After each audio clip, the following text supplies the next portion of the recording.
Welcome. Let me remind you that we were discussing supernova and how you can determine distances using supernova.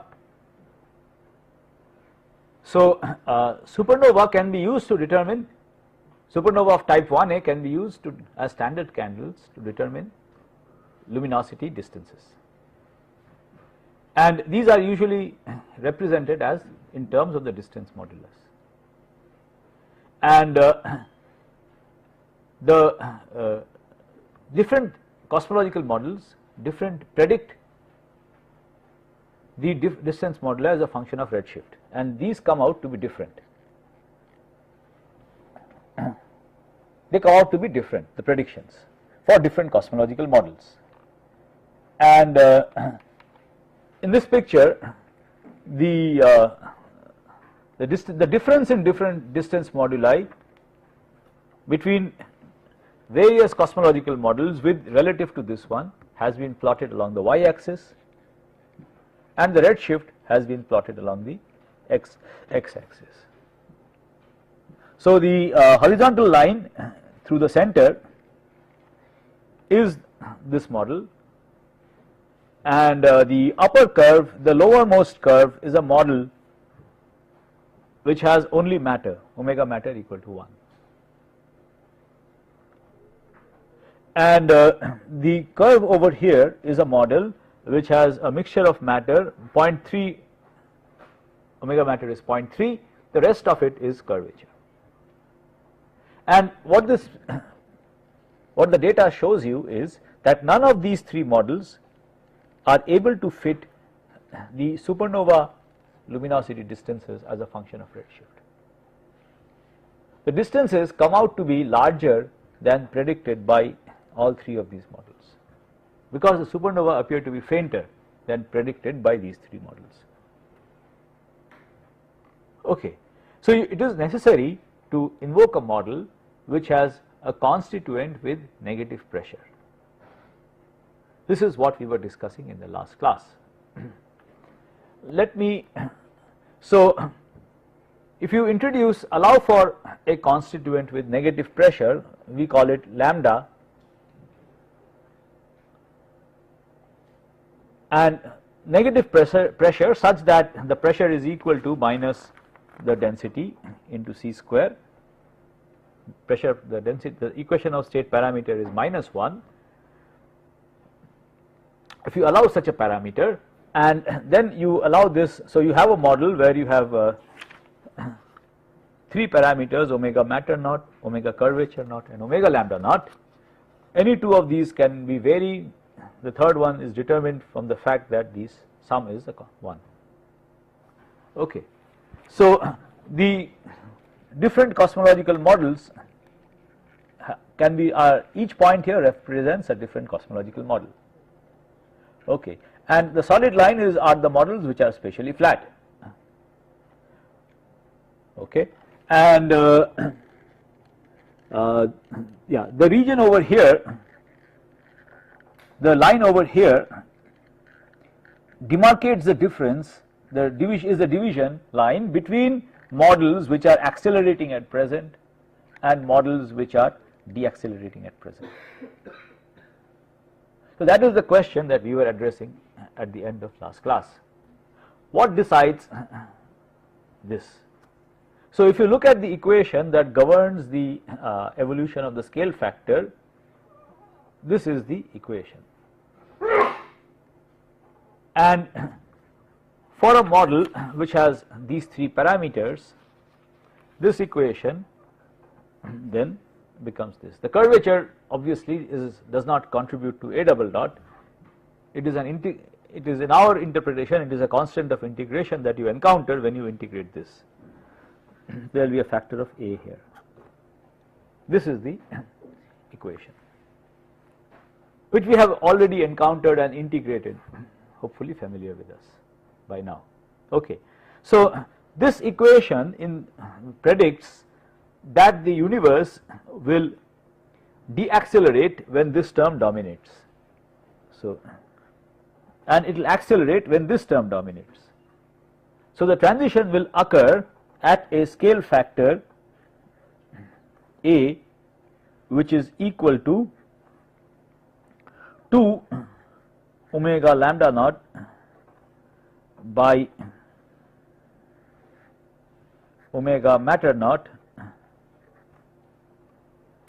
to the power minus 1/3. So this number is obviously, if this is 0.7 and this is 0.3, this number will obviously be less than 1, more than 0 but less than 1, because this ratio is more than 1. Okay. So at some redshift in the past, there was a transition, the universe underwent a transition from a phase of deaccelerated expansion to a phase of accelerated acceleration.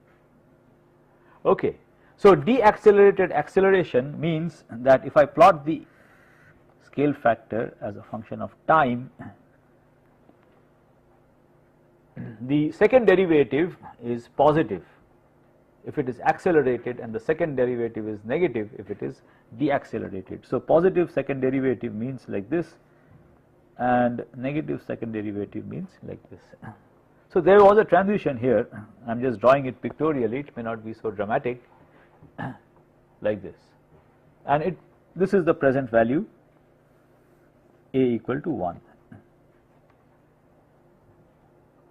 And once this term dominates, we know that the expansion is going to be t to the power 2/3, matter dominated. Okay. And it is, the universe is approaching exponential expansion, e to the power some constant t, right? That is if we have cosmological constant dominated, this term dominating. So we are now in a phase where we have gone over from deaccelerated expansion to accelerated expansion. That is the thing.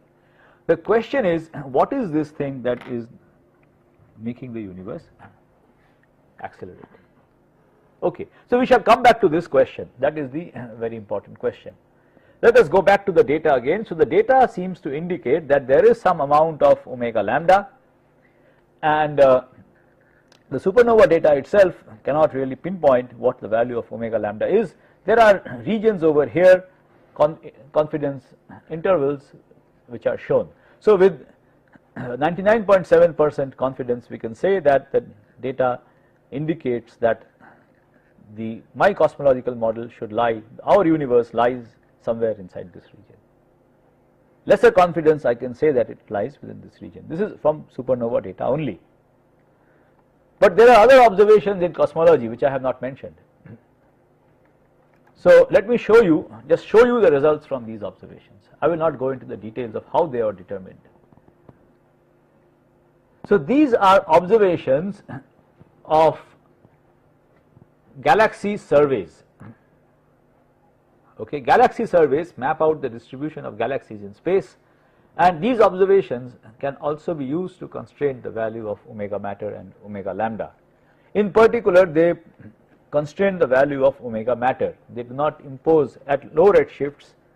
These observations currently exist at low redshifts, and they do not put constraints on omega matter. The observations shown over here, they constrain omega matter, not omega lambda, and they indicate that omega matter is around 0.3. Okay, and these observations are observations of peculiar velocities. We have already discussed what peculiar velocities are. So these are basically the imprint of peculiar velocities on the galaxy clustering. Okay, they indicate that omega matter is around 0.3. So these are the confidence intervals. There are also observations of the cosmic microwave background radiation anisotropies from a satellite called WMAP, which is now in orbit, even now taking data. Okay, so the cosmological parameters which are consistent with these observations lie somewhere over here. So WMAP indicates that the universe is very close to being spatially flat. This is the curve corresponding to a spatially flat universe, essentially. So WMAP indicates that our universe is very close to being spatially flat. That is the allowed parameter space from WMAP observations of the cosmic microwave background anisotropies. If you put all of them together, you are led to a model, you are led to the conclusion that our universe, the parameters for our universe lie somewhere in the overlap of all of these three, right. The universe, that the model that we choose should be consistent with all three kinds of observations, so it has to lie somewhere over here, which is around omega matter 0.3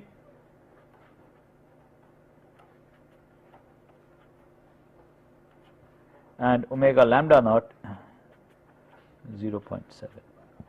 Okay, which you see is where all of these three things overlap.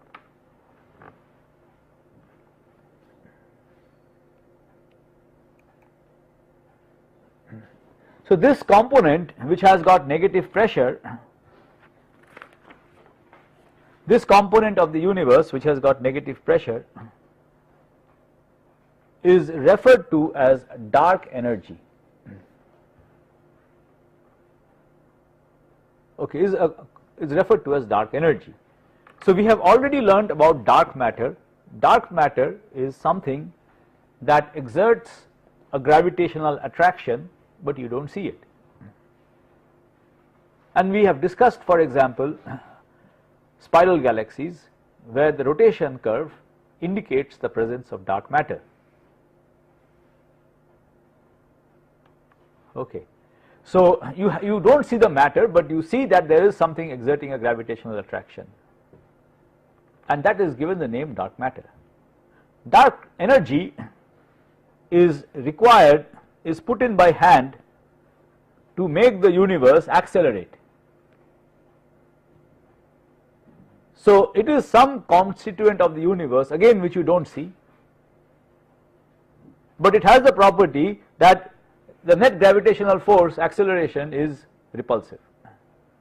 The galaxies are actually accelerating away from us instead of being attracted to us, towards us.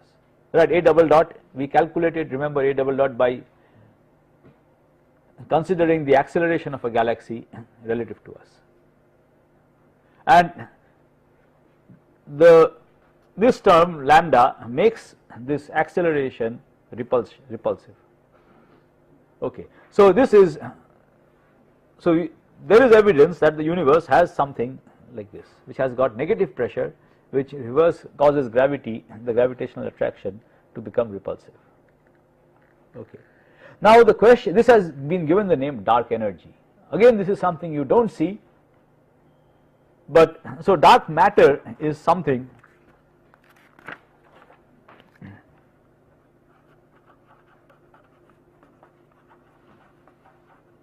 which has density which you don't see and pressure is 0. Dark energy is again something which you don't see, whose pressure is minus rho lambda c square. Okay, and this is required to explain the supernova data, for example.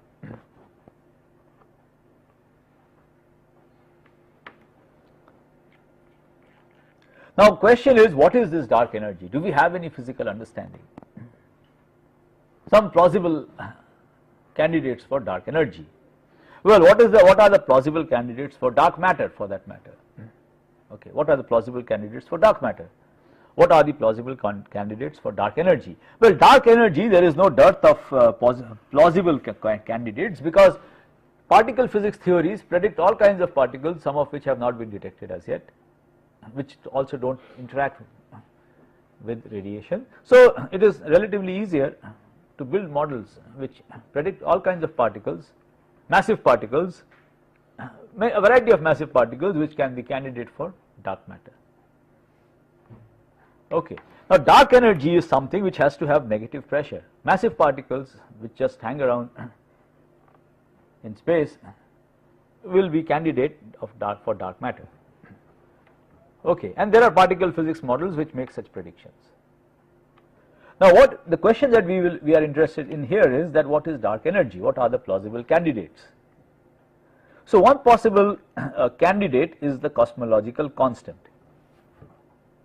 The cosmological constant is a possibility that is admitted in Einstein's theory of gravity. Okay. So in Einstein's theory of gravity, curvature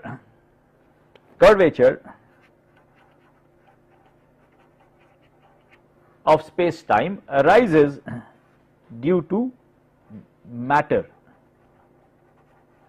energy basically.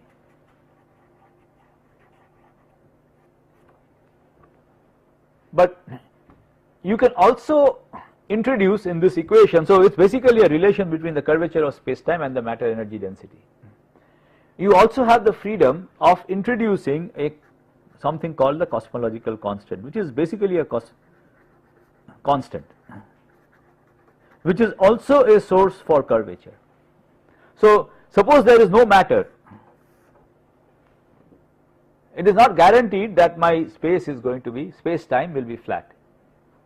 Einstein's theory of gravity allows the possibility of there being a constant which can also make the universe, the space time curved, even in the complete absence of any matter, energy moment, any matter and energy. Okay, this is a property of the vacuum, the cosmological constant. So it is also referred to as vacuum energy. Okay, it's a property of vacuum.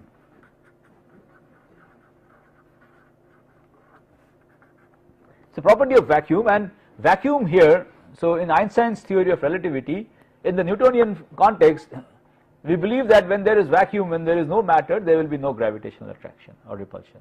But in Einstein's theory of relativity, it is possible that vacuum itself may produce gravitational attraction or repulsion, which is there through the cosmological constant lambda, which you are allowed to introduce into Einstein's equations. Okay, and if you have a positive cosmological constant, then the curvature is such that it causes inertial observers to basically accelerate away from each other. And if you have a negative cosmological constant, it will cause inertial observers to move towards each other. So a positive cosmological constant will cause inertial observers who are distant inertial observers, they do nothing, they will accelerate away from one another basically. Okay, that's the property of vacuum if you have a positive cosmological constant. That is one possibility. Okay. Other possibility is that you can have scalar fields which fill our universe. Okay, that is the other possibility. They go by a variety of names, so one of them is quintessence. So you can have so basically in this situation, so here it is a constant, here the dark energy is something which is dynamical, it's a cosmological fluid. So just like you have matter spread out all over the universe, you also have another kind of fluid which is spread out all over the universe, which has got negative pressure. Okay, and such a fluid then has its own dynamics, and the scalar field is one example of such a fluid which fills the entire universe. By some means you can introduce mechanisms by which it has negative pressure. Okay, this is one possibility, and there has been considerable study, and it is still going on into different possibilities, okay, so you can change the dynamics, you can do a variety of studies here. And there is a third possibility that maybe Einstein's theory is incorrect at the length scales, at the gravitational fields that you are discussing here. Einstein's general theory of relativity is mainly tested in the solar system, and here we are applying it on scales which are much larger than the solar system. Also the gravitational forces are much weaker than those encountered in the solar system. So it is quite possible that this theory is modified, it is not applicable as it is at those length scales or at those weak accelerations. Okay, so again this is a field in which people are carrying out research direction. Okay. The point which I would like to make here is that what is dark energy is one of the biggest problems in cosmology and in physics for that matter. It is something that is still quite unknown. We know it is there, it is parameterized by one parameter omega lambda naught. As far as we are concerned, in the simplest cosmological model, we have parameterized it by a single parameter, given it a name omega lambda naught. So our entire ignorance about this has been parameterized by a parameter omega lambda naught. Okay, beyond that there is not much known, so we do not really know what it is going on. We know that the universe is accelerating, but we don't know what is causing it.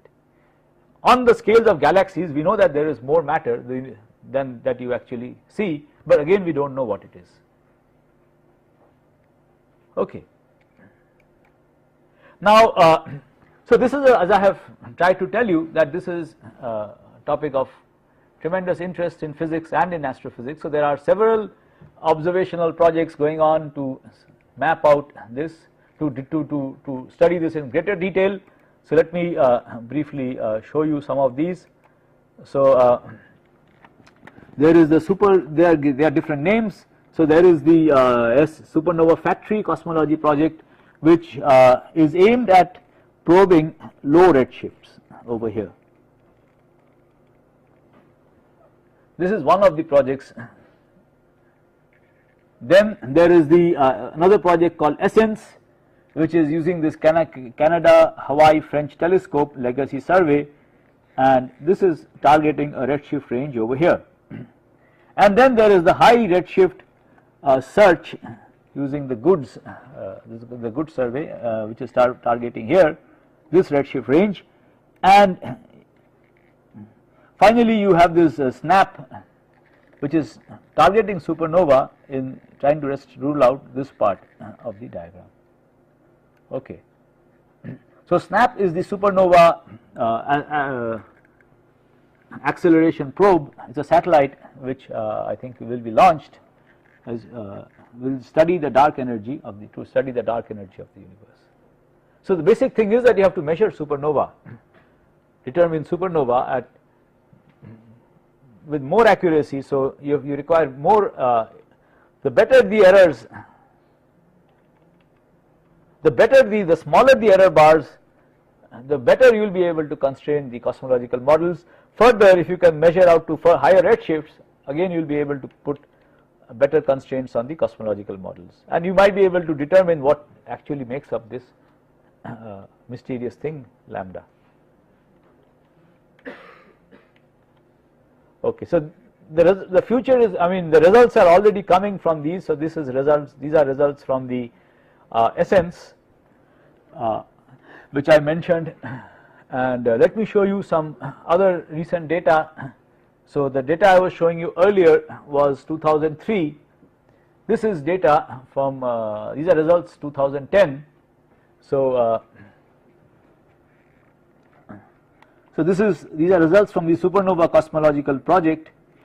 This is the reference, and it's called the Union. The data that they have considered for the supernova is called the Union 2 data. It has 719 supernova 1A from 17 databases, of which 557 pass the usable cut, so 557 of them are usable. In addition, it also has 6 new high redshift supernova, and they have combined all of this data, and they are able to impose this is the region of parameter space, omega matter, omega lambda parameter space, which they are able to constrain the models to. So these again are the 68% confidence interval, the 95% confidence interval, and the 99.7% confidence interval. This is the line which corresponds to a flat universe. These are the constraints from the CMBR, and these are constraints from the baryon acoustic oscillations, things which I have not discussed. Okay, but all of these serve to constrain the allowed parameters of the cosmological parameters for our universe. Now, something I should mention here, that we have been discussing very simple models where we have matter which has got no pressure, we have this dark energy which has got constant negative pressure, and we have the rest of it is in curvature. Well, these are the simplest models that you can have which has got negative pressure. You could have models where the equation of state itself changes with the redshift. For cosmological constant this will remain a constant, but if you have, for example, scalar fields, quintessence, then this W parameter itself becomes a function of redshift. Okay. So there is tremendous amount of work now going on where people are trying to determine if W is a constant, which will indicate that it is most likely a cosmological constant, or if you find variation in W, it will completely rule out the cosmological constant, indicating that there is some physical mechanism which is producing this acceleration. Okay. So let me now bring this topic to a close over here and move on to something else.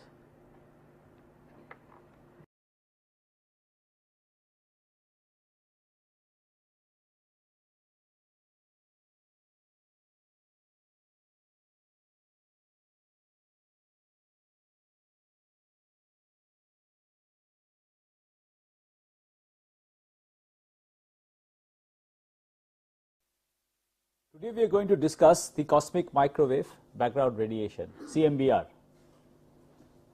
We have already learned about its discovery in the 1960s. This is a radiation which is nearly isotropic, and it was discovered in the 1960s, and its spectrum was very precisely measured in the 1990s, and the spectrum was found to be very well fitted by a black body spectrum of temperature 2.73 Kelvin. This was a satellite experiment. The satellite was called Kobe, and the experiment is called FIRAS on the satellite.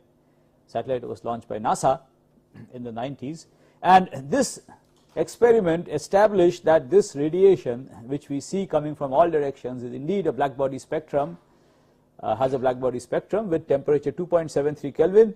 This is possibly the best black body spectrum that has ever been measured till date anywhere, including experiments on Earth, and the error bars here have been magnified 100 times so that they can be seen. They are 1 sigma errors which are actually 100 times smaller.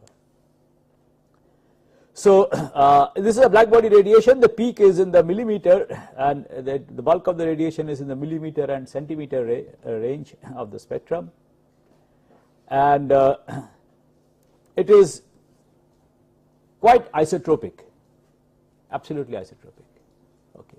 Now if you take a closer look, so if you remove an isotropic component, so if you remove a component of black body spectrum, so if you remove the radiation corresponding to a black body spectrum at 2.73 Kelvin and from all directions, what you have left looks like this.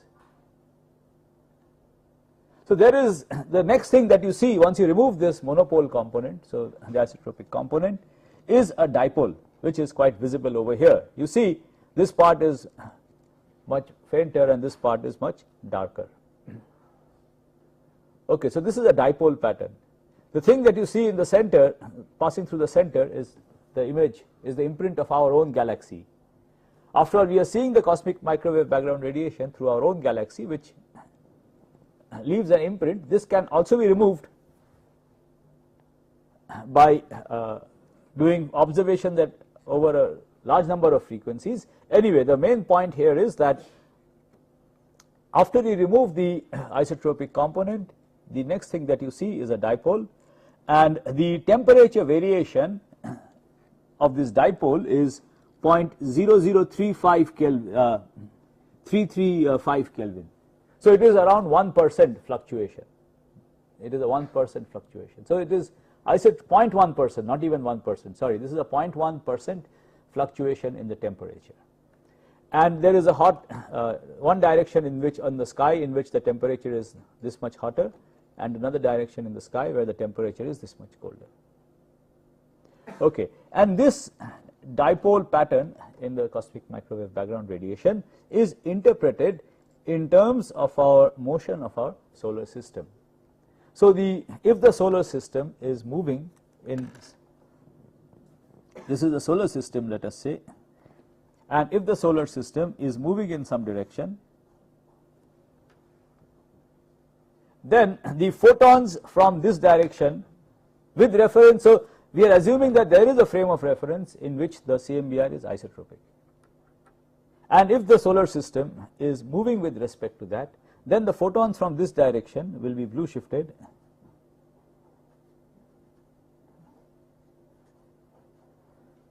and the photons from this direction will be red shifted due to the Doppler shift, and the shift is V by C, which is also proportional to equal. Okay, so the fractional variation in the temperature of the CMBR is directly proportional to V by C. So this is of the order of 0.1%, which straight away tells us that V is of the order of 0.001 into C, which is, and so this dipole can be interpreted in terms of our motion with reference to a cosmological frame of reference where the microwave background radiation will appear isotropic. Okay. Now if you look at, if you remove the dipole component also, so if you transform everything to a frame of reference where the CMBR, the dipole is not there, the CMBR still has some small anisotropy left. So this is a picture of the fluctuations in the cosmic microwave background radiation after you have removed the main dominant isotropic part and the dipole as well as the contribution due to our galaxy. Okay. So this is a picture of the sky, of the CMBR anisotropies in the cosmic microwave background radiation on the sky after all those things have been removed. The dominant component and the dipole both have been removed. So the fluctuations that remain, you see, are even smaller.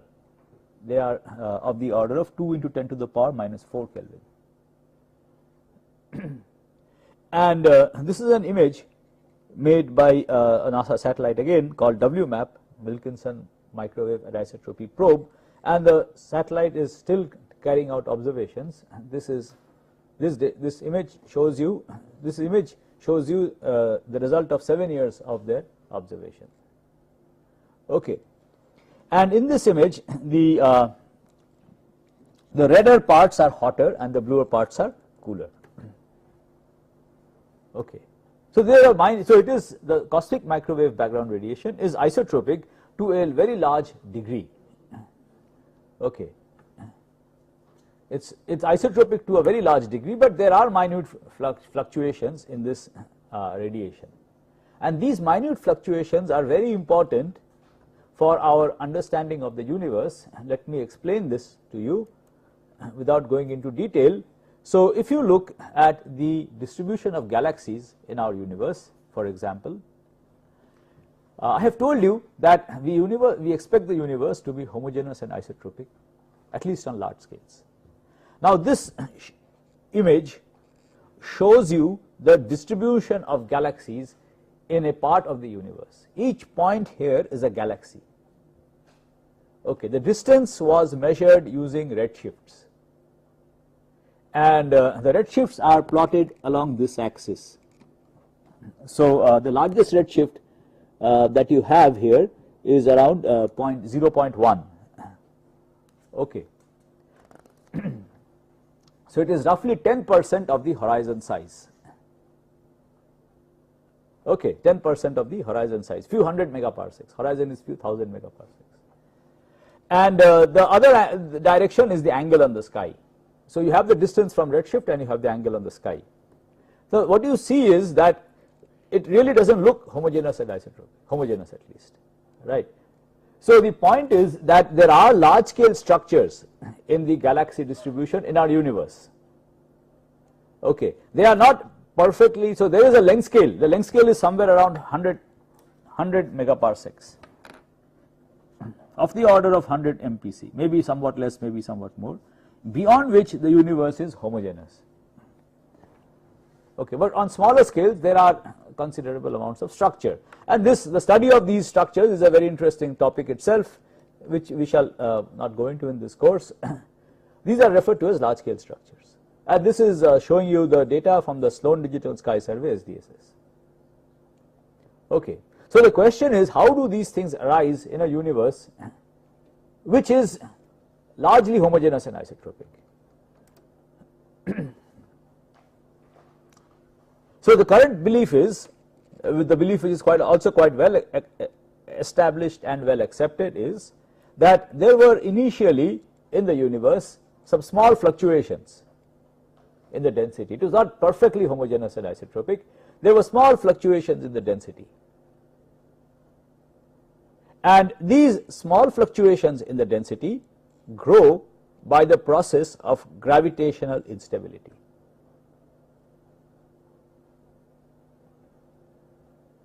So what is the process of gravitational instability? In this process, the regions where the matter density is slightly more than average attract the matter from other places, and the region where it is slightly below average, the matter goes out from there. And in this process, and these fluctuations grow as a consequence of that. It's an instability, and as a consequence of this process you form galaxies. The universe in the past did not have galaxies, nothing.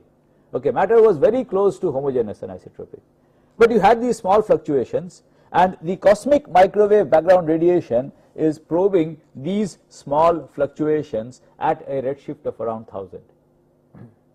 That is the basic interpretation. Okay, so the anisotropies in the cosmic microwave background radiation are probing these small fluctuations at a redshift of around 1000, and these fluctuations grow by the process of gravitational instability to form galaxies and to form this clustering pattern that you see in the galaxy distribution. This again is another redshift survey. Here again the distance is from redshift, and this is the angle in the sky. This is another redshift survey called the 2DF redshift survey, 2 degree field redshift survey. Okay, so the anisotropies in the cosmic microwave background radiation are a very important probe of how these structures formed in our universe, because they allow you to probe these same fluctuations that grow to give you this at a much earlier redshift. And the theory should be able to explain that you arrive from here to here, which it does. Okay. Another point which I should make is that the entire dynamics of this process is dominated by dark matter. So it is the dark matter which, so of the matter in the universe, the baryon, the electrons, protons, the protons and the neutrons make a very small contribution. It is mainly dark matter. So the fluctuations in the dark matter essentially which dominate the dynamics. The dark energy, it is believed, well, dark energy has negative pressure, and it is believed that the dark energy is not affected or does not participate in this process of structure formation, except for driving the expansion of the universe. That too beyond a certain, only at low redshifts, not in the at high redshifts. Okay, so this is a brief overview of the cosmic microwave background radiation, particularly what are the crucial points in the what are its crucial properties. So it is largely isotropic. There is a dipole component which we interpret in terms of our motion, and there are other anisotropies once you remove the dipole, and these anisotropies allow us to probe the large scale structure formation in the universe. Okay, now the cosmic microwave background radiation was discovered in the 1960s,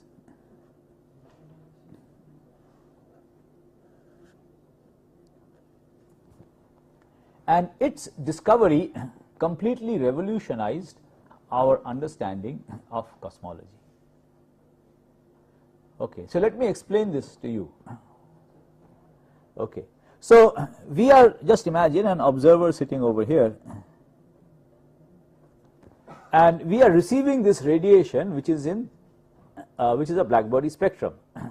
Now if a radiation has a blackbody spectrum, we know that it originates when radiation, a black body spectrum comes about when radiation is in thermal equilibrium with matter at some temperature T, right. So this is something that we know.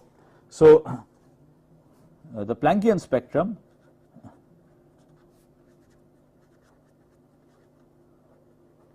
corresponds to radiation in thermal equilibrium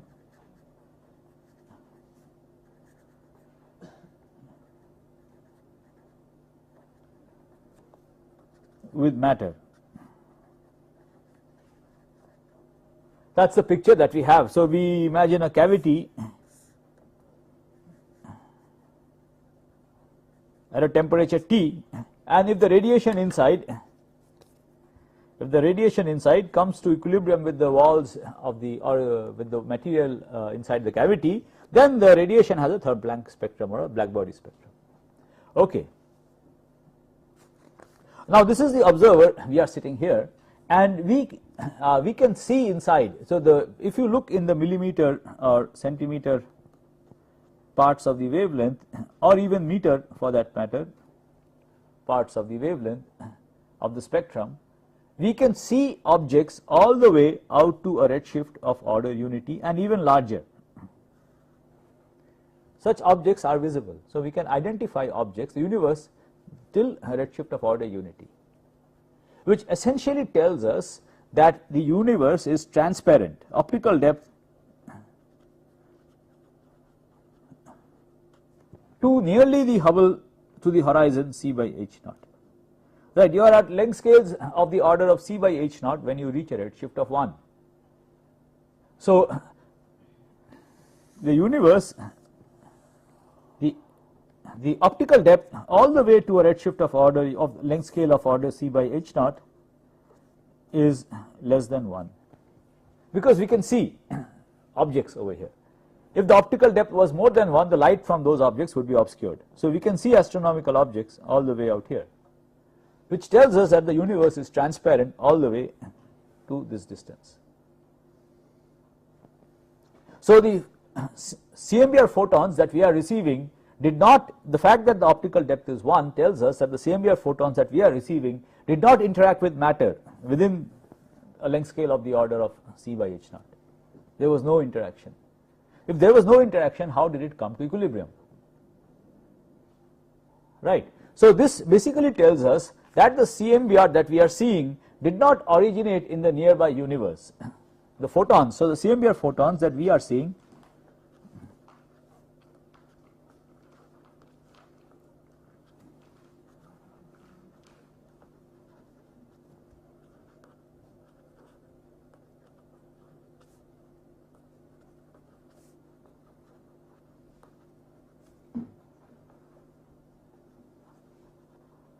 because these photons have been propagating freely for nearly the horizon, nearly, not exactly, but length scales comparable to the horizon, all the way out to redshift of order unity and larger, okay, 3, 4, 5, 6, till where you can see discrete objects. Okay. So where did the CMBR photons originate? Where were these photons in thermal equilibrium with matter? So the picture is that if you go back to high redshifts, so if you go to z much greater than 1 or a much scale factor much less than 1, we have seen that the density of matter at those redshifts will be equal to the rho naught, rho matter naught into a to the power minus 3, because rho into a cube is a constant for matter. Okay. So the matter density in the high redshift universe was much larger. The radiation density, okay, or the temperature of the radiation, we have briefly discussed this, we shall discuss it again, also scales as the present temperature by A. So in the high redshift universe, the density of material was much larger. The temperature of the CMBR, if you just take this, temperature is proportional to temperature into scale factor is a constant, which we have seen by looking at the energy density. We know that the energy density scales as rho r naught a minus 4, this we have worked out, and we also know that this is equal to ab t to the power 4, right. So from these arguments you can, it is quite clear that the temperature will into the scale factor is a constant. So in the early universe, in these parts in the early universe, the temperature of the CMBR was much hotter and the density was much larger. So sufficiently back in the past, the CMBR, the universe was hot and dense, and the CMBR was in thermal equilibrium with the matter at some high redshift. Okay, so this is the basic picture. So the CMBR was in equilibrium with matter at some high redshift, where the density was much more and the temperature was much higher.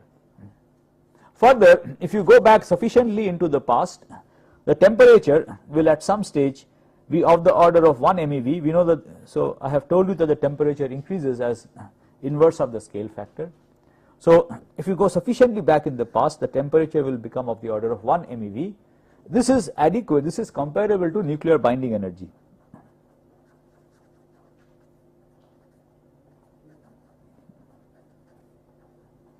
So all the nuclei will get disassociated, okay, and so essentially you have the nuclear reactions taking place at those high redshifts, and so you can explain the abundances of light element abundances, assuming that they were formed in this high density and high temperature material that was there in the universe at high redshifts. Okay, so you can also have nucleosynthesis of light elements. Okay, the heavier elements were made in stars, we have already learned about that. And the nucleosynthesis, the abundance of light elements are found to be more or less the same all through the universe. So this is a natural explanation for that. Now what is the significance? Why is the CMBR so important? Now that we have this basic picture, let us go back to our discussion of the CMBR. So I have told you that the CMBR was discovered in 1960s, and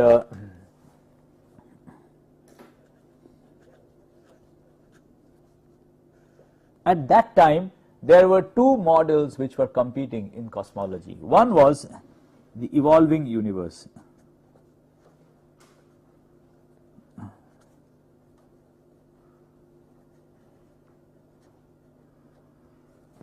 which is the model that we have been discussing. So in this model things change with the scale factor. So for example, the matter density is equal to the present matter density a to the power minus 3, etc. Everything evolves with the expansion of the universe. Okay, there was another model at that time which was also competing with this model, which is the steady state model.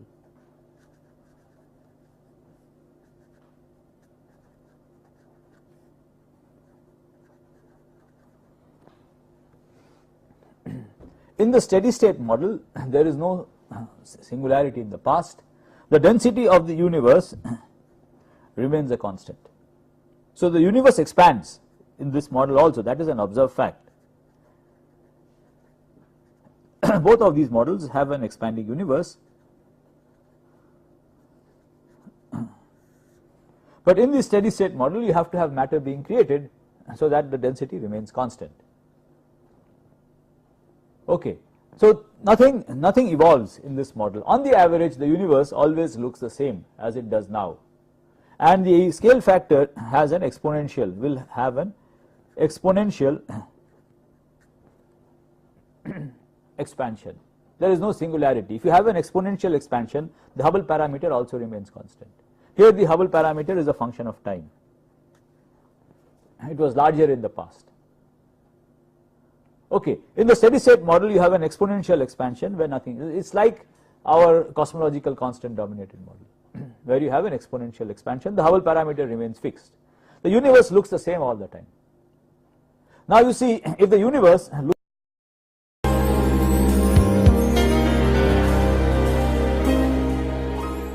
efficient cosmological model. Okay, and the solid line are the models which are spatially flat. Okay, and yeah, the region over here, the line over here demarcates the difference. The division is the division line between models which are accelerating at present and models which are deaccelerating at present. So that is the question that we were addressing at the end of last class. What decides this? So if you look at the equation that governs the evolution of the scale factor, this is the equation. And for a model which has these three parameters, this equation then becomes this. The curvature obviously does not contribute to a double dot. It is in our interpretation, it is a constant of integration that you encounter when you integrate this. There will be a factor of a here. This is the equation, which we have already encountered and integrated, hopefully familiar with us by now. Okay, so this equation predicts that the universe will deaccelerate when this term dominates. So, and it will accelerate when this term dominates.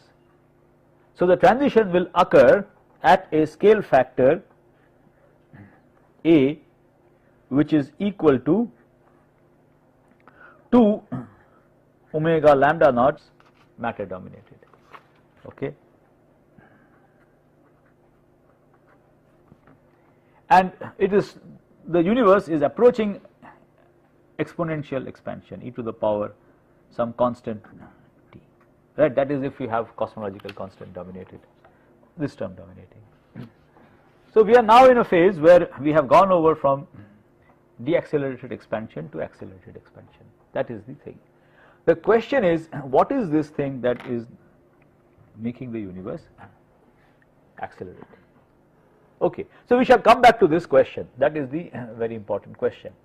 Let us go back to the data again. So the data seems to indicate that there is some amount of omega lambda, and the supernova data itself cannot really pinpoint what the value of omega lambda is. There are regions over here, confidence intervals, which are shown.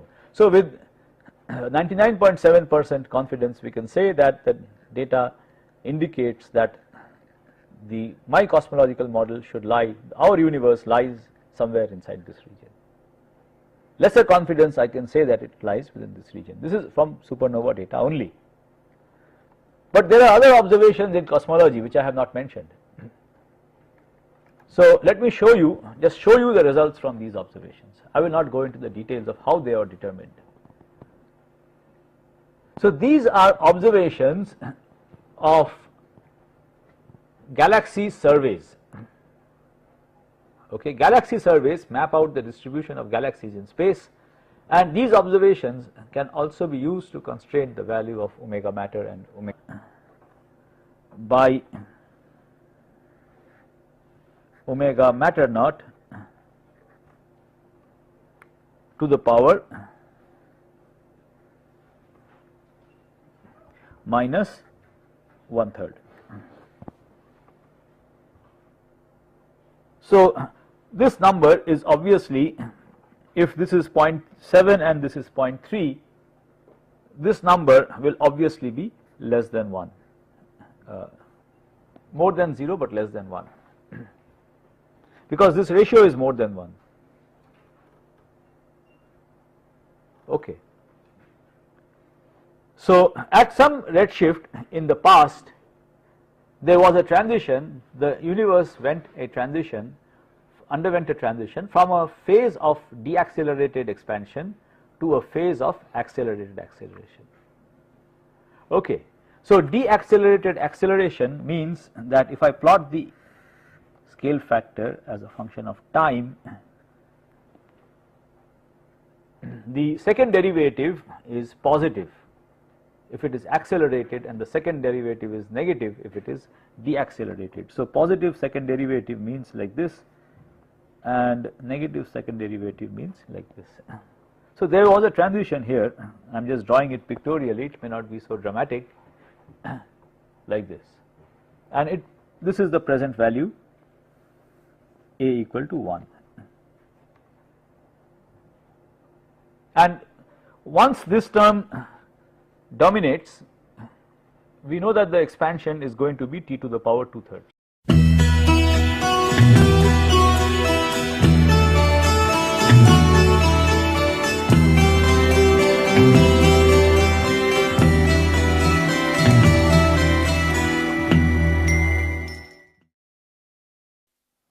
Welcome. Let me remind you that we were discussing supernova and how you can determine distances using supernova.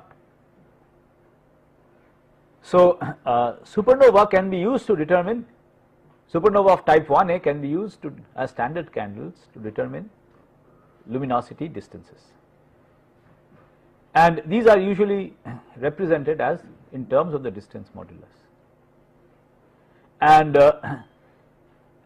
the different cosmological models predict the distance moduli as a function of redshift, and these come out to be different. They come out to be different, the predictions for different cosmological models, and in this picture the difference in different distance moduli between various cosmological models with relative to this one has been plotted along the y-axis, and the redshift has been plotted along the x-axis. So the horizontal line through the center is this model, and the upper curve, the lowermost curve, is a model which has only matter, omega matter equal to 1. And the curve over here is a model which has a mixture of matter, 0.3, omega matter is 0.3, the rest of it is curvature. And what the data shows you is that none of these three models are able to fit the supernova luminosity distances as a function of redshift. The distances come out to be larger than predicted by all three of these models, because the supernova appear to be fainter than predicted by these three models. Okay, so it is necessary to invoke a model which has a constituent with negative pressure. This is what we were discussing in the last class.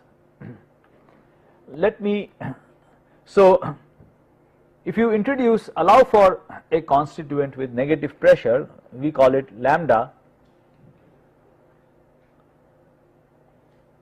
and negative pressure such that the pressure is equal to minus the density into c square.